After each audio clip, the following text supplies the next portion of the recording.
Bayangkan, sebuah negara yang membakar buku, memburu manusia karena rasnya, dan mencoba menaklukkan dunia dalam waktu singkat. Ia hampir berhasil, tapi seperti semua kediktatoran brutal dalam sejarah, ia runtuh.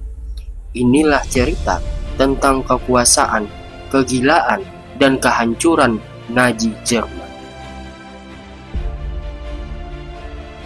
Untuk memahami kejatuhan Nazi, kita harus melihat ke awal kekuasaannya. Setelah kekalahan Jerman dalam Perang Dunia I, Perjanjian Versailles tahun 1919 menghina dan menghancurkan ekonomi Jerman. Bangsa yang dulu disegani, kini tertunduk dalam alam gaib. Inflasi ekstrim, pengangguran, dan ketidakstabilan membuat rakyat haus akan harapan. Lalu datanglah sebuah tokoh yang akan mengubah negara Jerman, yaitu Adolf Hitler. Seorang veteran perang yang gagal menjadi seniman, namun ahli dalam orasi dan propaganda. Dalam waktu 1 dekade, ia membentuk partai Nazi menjadi kekuatan utama. Pada tahun 1933, Hitler diangkat sebagai kanselir Jerman. Ia segera menghapus sistem demokrasi, membakar Reichstag, dan menciptakan negara satu suara. Kebebasan sipil dihancurkan, pers dikendalikan, dan kelompok minoritas mulai jadi target, seperti Yahudi, Roma, homoseksual, dan difabel.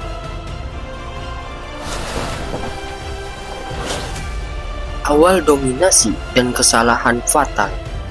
Dengan perang kilat, Nazi menaklukkan Polandia, Denmark, Norwegia, Prancis, Belgia, dan juga Belanda.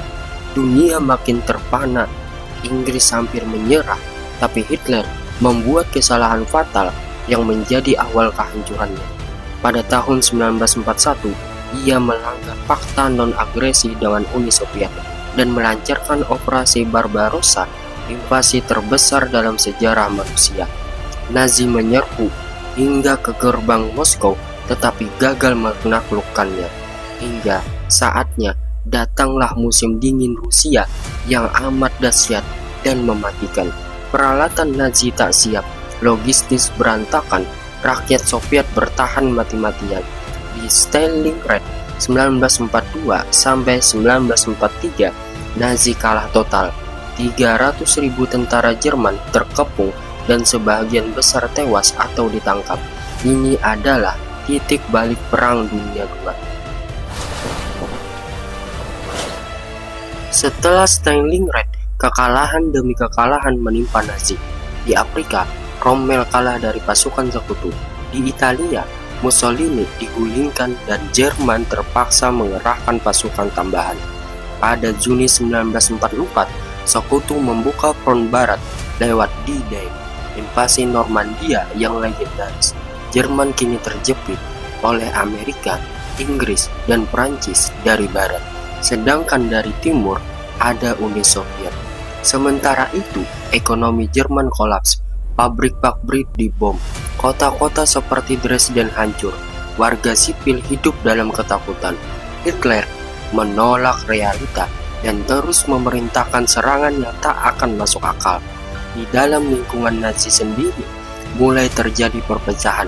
Upaya pembunuhan terhadap Hitler pun dilakukan, seperti dalam operasional Black Ridge oleh Klaus von Stauffenberg.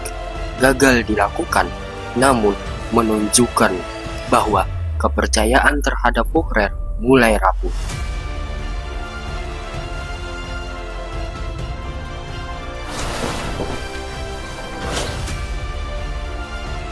Pada bulan April tahun 1945, tentara Soviet mendekati Berlin.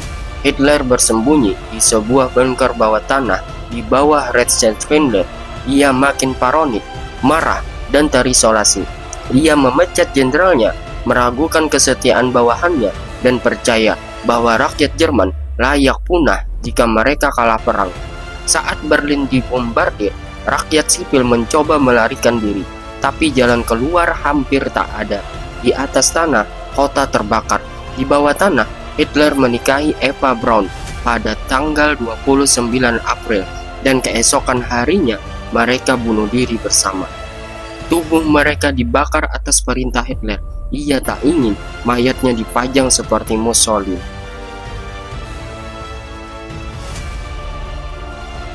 Pada tanggal 7 Mei 1945, Jerman menyerah tanpa syarat.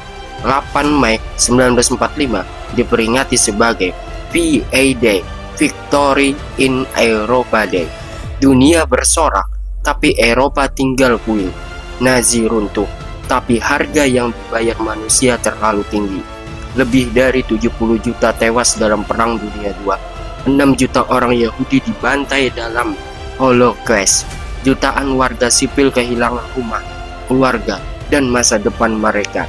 Para pemimpin Nazi diadili dalam pengadilan Nuremberg. Beberapa digantung, sebagian dipenjara.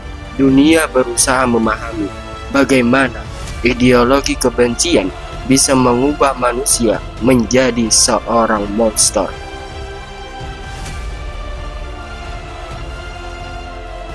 Hingga pada akhirnya Jerman pun terpecah. Timur dikuasai Soviet, sedangkan bagian barat dikuasai oleh sekutu. Perang dingin dimulai tak lama setelah Nazi runtuh. Namun, dunia belajar satu hal penting. Demokrasi tidak bisa diambil sebagai hal yang pasti. Kebebasan bisa dirampas hanya dengan satu suara, satu undang-undang, satu pemimpin yang tidak pernah dilawan. Runtuhnya Nazi adalah peringatan keras bahwa kekuasaan tanpa moral dan hukum akan selalu berujung pada kehancuran massal. Hitler bermimpi membangun Reich yang akan bertahan 1000 tahun. Ia bahkan tidak mampu melewati 2 dekade. Kekuasaan dengan kebencian hanyalah bom waktu. Runtuhnya Nazi bukan hanya akhir dari sebuah rezim, tapi peringatan bagi masa depan.